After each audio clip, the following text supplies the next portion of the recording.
ഇപ്പൊ നമ്മള് ചെന്നൈയിലുള്ള ഗീതാ മേഡത്തിന്റെ ഒപ്പമാണുള്ളത്. ഗീതാ മേഡം ആണ് നമ്മൾ ഫസ്റ്റ് VMCയുടെ കേരളത്തിന് പുറത്തുള്ള VMCയുടെ സത്സംഗം വെച്ചത് നമ്മുടെ ഗീതാ മാം ആണ്. ഒരുപാട് നന്ദി. Welcome to VMC Malayalam Geetha മാം.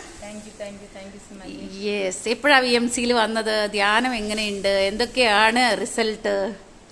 അത് ഞാൻ നന്ദി പറയാം. ഓക്കെ, പിതാമഹ ഭദ്രജിക്കും സീമാജിക്കും സുഭാഷ് സാറിനും നന്ദി അറിയിക്കണം. ഓടി നന്ദി. ഞാൻ 2 വർഷമായി ഇതിലെത്തിപ്പെട്ടിട്ട്. ഇതിൽ ഞാൻ എത്തിപ്പെടാനുള്ള ആദ്യത്തെ കാരണം കോഴിക്കോടുള്ള ഹരീഷ് ജി എന്ന് പറഞ്ഞ ആളുടെ വീഡിയോ, ആള് ബാക്ക് പെയിനെ കൊണ്ട് കഷ്ടപ്പെട്ടിട്ടുള്ള ആ വീഡിയോ ആണ് ഞാൻ ആദ്യമായിട്ട് കണ്ടത്. ഞാനും ബാക്ക് പെയിൻ ഉണ്ടായിരുന്നു, എന്നെക്കാളും ഡബിൾ മടങ്ങ് ബാക്ക് പെയിനോട് കൂടി കഷ്ടപ്പെട്ടിരുന്ന ആളുടെ വീഡിയോ കണ്ടിട്ടാണ് ഞാൻ ആദ്യമായിട്ട് ഇതിലേക്ക് വന്നത്.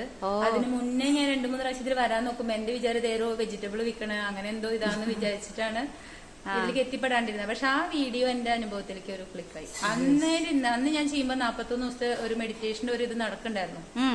അത് അറ്റൻഡ് ചെയ്യാനായിട്ട് അപ്പൊ അതിൽ അറ്റൻഡ് ചെയ്യാനായിട്ട് സ്റ്റാർട്ട് ചെയ്തു. 3 മണിക്കൂർ മെഡിറ്റേഷൻ രാവിലത്തെ. ഫസ്റ്റ് സ്റ്റാർട്ട് ചെയ്യുമ്പോ എനിക്ക് ഇരിക്കാൻ കൂടി പറ്റില്ല, കാല് വേദന, ഒരു നിവൃത്തിയില്ല, എങ്ങനെ പോയാലും കുറച്ചു നേരം ബാക്ക് വേദന. അങ്ങനെ കഷ്ടപ്പെട്ട് ഞാൻ എങ്ങനെയൊക്കെയോ കഷ്ടപ്പെട്ട് ആ 41 ദിവസം എത്തിച്ചപ്പോ എനിക്ക് ഇരിക്കാൻ പറ്റി. അങ്ങനെ ഇരിക്കാൻ തുടങ്ങി ഞാൻ കുറച്ച്. അവിടുന്ന് തുടങ്ങിയ യാത്ര ഇപ്പൊ വന്ന് ഞാൻ 5-6 മണിക്കൂർ മെഡിറ്റേഷൻ ചെയ്യുന്ന ആ ഒരു അവസ്ഥയിലേക്ക് എത്തി. എനിക്ക് ബാക്ക് പെയിൻ ഇല്ല, തലവേദന 7ാം ക്ലാസ് പഠിക്കുമ്പോൾ മുതലുള്ള മൈഗ്രെയിൻ എന്ന് പറയുന്ന പ്രോബ്ലം എനിക്ക് മാറി. പിന്നെ മാനസികമായിട്ടാണ് ഞാൻ ഏറ്റവും അധികം മാറിയത്. മാനസാന്തരം എനിക്ക് വളരെയധികം സംഭവിച്ചു.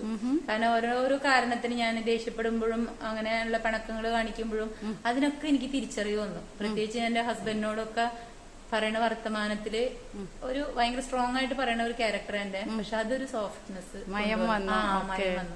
പിന്നെ സീമാജി എന്നെ കട്ടൻ ത്രൂ ചീത്ത പറയുമ്പോ അപ്പോഴാണ് ഞാൻ അതിൽ നിന്നാണ് മനസ്സിലാക്കണത്, അല്ല ഞാൻ കുറച്ച് മാറാനുണ്ട്, എന്റെ വാക്കുകളില് മാറ്റം വരുത്താനുണ്ട്, സംസാരം കുറച്ച് മാറ്റാനുണ്ട്.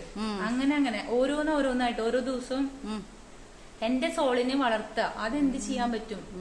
അങ്ങനെ ഞാൻ എന്റെ നല്ല ക്ലോസ് ആയിട്ടുള്ള ഫ്രണ്ട്സിനെയൊക്കെ ഞാൻ മാറ്റി. നോൺ വെജിന്റെ പേരും പറഞ്ഞു, അതുപോലെ അവര് മെഡിറ്റേഷൻ ചെയ്യുന്നില്ല എന്നുള്ള പേരും പറഞ്ഞൊക്കെ ഞാൻ അവരെയൊക്കെ മാറ്റി നിർത്തി. പാവം അവരൊക്കെ എന്നോട് പിണങ്ങിയിരിക്കണേ. പക്ഷെ എനിക്ക് മുന്നിലേക്ക് പോയി തന്നെ ആവുള്ളൂ. എന്റെ വളർച്ചയ്ക്ക് എന്റെ കൂടെ ഉള്ളവര് പക്ക വെജ് ആവണം, മെഡിറ്റേഷൻ ചെയ്യണം എന്ന് എനിക്ക് നിർബന്ധമായി. അതുകൊണ്ട് ഞാൻ അങ്ങനെയുള്ള ആൾക്കാരെ തേടിയുള്ള പുറപ്പാടിലാണ് ഇപ്പോ. അപ്പൊ അങ്ങനെയുള്ള കൂട്ടായ്മേനെ റെഡിയാക്കാൻ വേണ്ടിയിട്ട് ഞാൻ ചെന്നൈയിലെ ഒരു ക്ലാസ്സും അതും എനിക്ക് വേണ്ടി തന്നെ ഞാൻ ചെയ്തത്. സീമാജിയുടെ ഒരു നന്ദി അറിയിക്കലും കൂടിയാണ് എനിക്ക്. അങ്ങനെ തുടങ്ങിയ യാത്രയാണ്. 2 വർഷമായി. സെപ്റ്റംബറിലേക്ക് 2 വർഷമാവും. ഒരുപാട് മാറ്റം. ഞാൻ ആഴ്ചയിലൊരിക്കൽ മൗനവ്രതം ഇരിക്കും, ഫാസ്റ്റിംഗ് ഇരിക്കും, നൈറ്റ് ഫുഡ് അങ്ങനെ കഴിക്കല് കുറച്ചു എന്ന് പറഞ്ഞാൽ ഫുഡ് തന്നെ ഇല്ല. ഒരു 6 മണിക്ക് മുമ്പ് തന്നെ ഞാൻ കഴിക്കൽ നിർത്തും. നൈറ്റ് 9 to 12 മെഡിറ്റേഷൻ ചെയ്യും. മോർണിംഗ് വന്ന് ചിലപ്പോ 1 മണിക്കൂറൊക്കെ ചെയ്യാൻ പറ്റണല്ലോ. അത് കഴിഞ്ഞ് ഉച്ചയ്ക്ക് ഞാൻ ചെയ്യും, പിന്നെ 2 മണിക്കൂർ. ചില ദിവസം ഒരു 6-7 മണിക്കൂറൊക്കെ ചെയ്യാൻ കിട്ടാറുണ്ട് എനിക്ക് ഫ്രീ ടൈം. അങ്ങനെ ഇപ്പൊ ആ യാത്രയാണ് എനിക്ക് ഇഷ്ടം. ഇപ്പൊ എനിക്ക് ബാക്കിയുള്ള യാത്രകളോടൊന്നും ഇഷ്ടമില്ല. അതൊരു വഴിക്ക് നമ്മുടെ ഈ സമൂഹ ജീവി ആയതുകൊണ്ട് അതിനെ കൂട്ടിച്ചേർത്ത് കൊണ്ടുപോകണം. മെഡിറ്റേഷൻ ആണ് എന്റെ ഏറ്റവും ഇഷ്ടപ്പെട്ടത്. അതെനിക്കിങ്ങനെ പറഞ്ഞു കൊടുക്കുന്നതും ഇഷ്ടാ, അതെനിക്ക് ചെയ്യണതും ഇഷ്ടാ. പക്ഷെ സൈലൻസ് ആണ് എനിക്കിപ്പോ ഇഷ്ടമാണ്. കൊറേ സംസാരിക്കുന്ന ആള് ഞാനിപ്പോ വളരെ സൈലന്റ് ആണ് ഇഷ്ടപ്പെടുന്നത്. മൗനവ്രതം ഇരിക്കാനാണ് ഞാൻ ഇപ്പൊ ആഗ്രഹിക്കുന്നത്. അങ്ങനെയുള്ള വിഷയങ്ങൾ ഇങ്ങനെ കേൾക്കാനും പുതിയ പുതിയ അറിവുകൾ ഇങ്ങനെ അറിയാനും അതിനിങ്ങനെ തേടലാണ് എനിക്ക് പണി.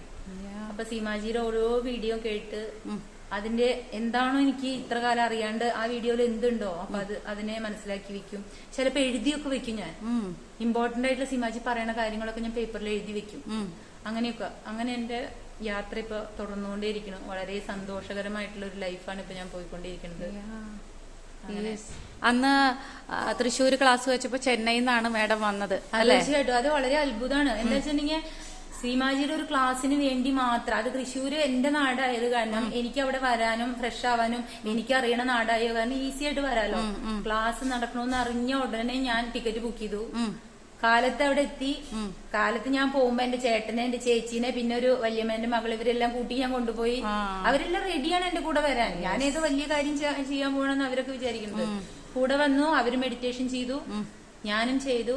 സീമാജിയെ കണ്ടു. എനിക്ക് വളരെ സന്തോഷമാണ് അന്നുണ്ടായത്. പക്ഷെ അന്ന് അന്നാണ് സീമാജിന്റെ അടുത്ത് നമ്മൾ ഭയങ്കര സിമ്പിളാണ് സീമാജി. കട്ട് ആൻഡ് ത്രൂ ഇങ്ങനെ പറയണ കേൾക്കുമ്പോൾ വിചാരിക്കും വലിയ, പക്ഷെ സീമാജി വളരെ ലാളിത്യമുള്ള ആളാണ്. അടുത്തറിയണവർക്ക് അറിയുള്ളൂ. അത് വളരെ സിമ്പിളുമാണ്, എല്ലാവരെയും അക്സെപ്റ്റ് ചെയ്യുന്ന ഒരു ക്യാരക്ടറുമാണ്.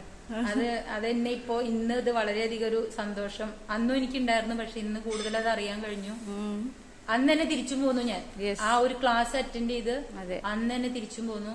അതെനിക്കൊരു അതിനുശേഷം ഞാൻ കണ്ടിന്യൂ മെഡിറ്റേഷൻ ഇതുവരെ മുടങ്ങാണ്ട് ചെയ്യാൻ തുടങ്ങി. ഒരു ദിവസം പോലും ഞാൻ മുടങ്ങിയിട്ടില്ല. എന്നും ഞാൻ ചെയ്യും മെഡിറ്റേഷൻ. ഞാൻ എല്ലാവരോടും പറയുമ്പോ ഒരു കാര്യമാണ് പറയാം, നിങ്ങൾ മെഡിറ്റേഷൻ ചെയ്യണത് അരമണിക്കൂറാണെങ്കിലും മുടങ്ങാണ്ട് ചെയ്യൂ. ഒരിക്കലും അത് മുടങ്ങരുത്. അതാണ് നിങ്ങൾ ചെയ്യേണ്ടത്. ഒരു 12 മണിക്കൂറോ 24 മണിക്കൂറിനുള്ള ഒരു പ്രാവശ്യമെങ്കിലും നിങ്ങൾ മെഡിറ്റേഷൻ ഇരുന്നിരിക്കണം. നിങ്ങളുടെ ഉള്ളിൽ നിങ്ങളെ പോയി കണ്ടിരിക്കണം. അതിലൂടെ നിങ്ങൾക്ക് വളർച്ചയുള്ളൂ. ഞാൻ എന്റെ ചേട്ടന്റെ കുട്ടികളെ, എന്റെ മക്കളെ ഒക്കെ ഞാൻ ഇരുത്തും. എന്റെ ചേച്ചി മെഡിറ്റേഷൻ ചെയ്യുന്നുണ്ട്, ചേട്ടൻ മെഡിറ്റേഷൻ ചെയ്യുന്നുണ്ട്. ഇവരൊന്നും VMCയിൽ വന്ന് എന്താ പറയാ വീഡിയോസ് കേൾക്കണില്ലെങ്കിലും ചെയ്യുന്നുണ്ട്. പക്ഷെ അവരുടെ ആ സമയം എന്തോ അറിയില്ല. സമയം അവര് വെജിറ്റേറിയൻ ആയ കാരണം അങ്ങനത്തെ ഒരു പ്രശ്നമില്ല. അതുകൊണ്ട് എനിക്ക് ഫാമിലിയും വളരെ സന്തോഷമാണ്. ഇപ്പൊ ഫാമിലിയിലും എല്ലാവരും എനിക്ക് കൂട്ടിച്ചേർത്ത് എന്നുവെച്ചാ പിണക്കങ്ങളില്ല, ഇപ്പൊ പരിഭവങ്ങളില്ല. എനിക്ക് എന്റെ ചേട്ടത്തിയോടൊക്കെ ഞാൻ എന്നും ഞാൻ ക്ഷമാപണം പറയും. ഏത് ഭാഗത്ത് ഞാൻ തെറ്റ് ചെയ്തതെന്നറിയില്ല. ഇന്ന് എനിക്ക് അവരെ സ്വീകരിക്കാൻ പറ്റുന്നുണ്ട്. മുന്നേ അക്സെപ്റ്റ് ചെയ്യാൻ പറ്റാത്ത പല പ്രശ്നങ്ങളും ഇന്ന് അവരിൽ ഞാൻ അവരായിരുന്നു ശരിയെന്ന് ഞാൻ കാണുക. മുമ്പൊക്കെ ഞാനത് കുറെ തെറ്റുകൾ അവരെ പറയാ, പക്ഷെ അപ്പന്റെ വിചാരം ഞാനേ ശരിയെന്നാ. പക്ഷെ ഇന്ന് അവര് എത്രയും അപ്പം ഞങ്ങളെ സഹിച്ചിട്ടുണ്ടാവുമെന്ന് ഞാൻ പിന്നീട് ആലോചിക്കുമ്പോൾ ഞാൻ എന്നും ക്ഷമ പറയും അവരോട്. എന്റെ അമ്മായിമ്മോട് എനിക്ക് അത്ര സ്നേഹ അവരിന്നും കഴിയെങ്കിലും. അപ്പൊ ഞാൻ അവരുടെ ശരിയോ ഇപ്പോഴാണ് ഞാൻ അവരെ ശരിയായിട്ട് കാണുന്നത്. അന്ന് എനിക്ക് സ്വീകരിക്കാൻ പറ്റാത്തതൊക്കെ ഇന്ന് ഞാൻ സ്വീകരിക്കുകയാണ്. ഞാൻ അവരോട് എന്നും ക്ഷമ പറഞ്ഞിട്ടാ കിടക്കുക. എന്നും അത് അവർക്ക് തിരിച്ചറിവുള്ളത് കൊണ്ടാണോ അറിയില്ല, ഇന്ന് അവരുടെ ഒരു സ്നേഹം നിറഞ്ഞ മുഖമാണ് ഞാൻ കാണുന്നത്. വെരി ഗുഡ് മാ. പിന്നെ ഇപ്പോ ചെന്നൈയില് ഒരുപാട് പേർക്ക് ഈ പുതിയ ആൾക്കാർക്ക് ഒരുപാട് പേർക്ക് ധ്യാനം എത്തിക്കാൻ വേണ്ടിയിട്ട് ഇങ്ങനെ ഒരു തീരുമാനം എടുത്തു. അത് നടപ്പിലാക്കി. അപ്പൊ അതിന് ഹസ്ബൻഡും മോളും എല്ലാവരും സഹകരിച്ചു. അപ്പൊ അതിൽ സന്തോഷം തോന്നുന്നുണ്ടോ? ആത്മസംതൃപ്തി? അതില് പറഞ്ഞറിയിക്കാൻ പറ്റാത്ത സന്തോഷം. എന്റെ ഹസ്ബൻഡ് തന്നെയാ. ആള് മെഡിറ്റേഷൻ ചെയ്യണമെന്ന ആളല്ല, പക്ഷെ എന്നെക്കാളും നല്ല സ്ഥിതിയിലിരിക്കുന്ന ആളാ.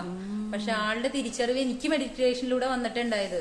ആള് ശരിയാണ്, ആളാണ് കറക്റ്റ് എന്നുള്ള കാര്യം. പക്ഷെ ആള് വളരെ വളരെ നല്ല സപ്പോർട്ടീവായിട്ടാണ് എല്ലാ കാര്യത്തിനും കൂടെ നിന്നുകൊണ്ട് എനിക്ക് ചെയ്തു തന്നു. അതുമില്ലാണ്ട് എനിക്ക് അവിടെ ഒരു കൂട്ടായ്മ മെഡിറ്റേഷന്റെ ഒരു ഫ്രണ്ട്സ് ഉണ്ട്. അവരൊക്കെ വളരെയധികം ഞങ്ങളെ ഹെൽപ്പ് ചെയ്തു.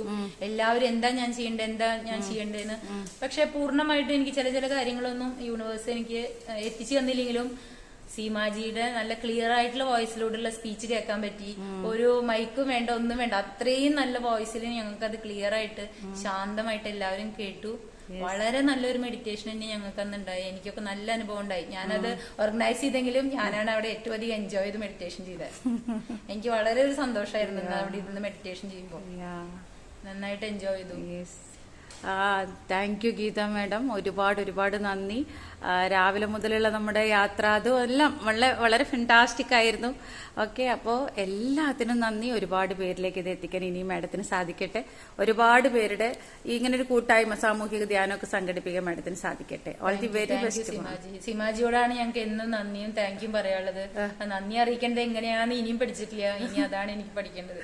ഇത് തന്നെയാണ് നന്ദി. അറിഞ്ഞത് മറ്റുള്ളവരിലേക്ക് എത്തിക്കാൻ വേണ്ടി ചെയ്ത ഈ പ്രയത്നം ചെറിയ പണിയല്ല മോളെ. Thank you Seema G. Thank you. തിരിച്ചും ഇനി പ്രയത്നിക്കുന്നതായിരിക്കും ഇതിനു വേണ്ടി. Thank you.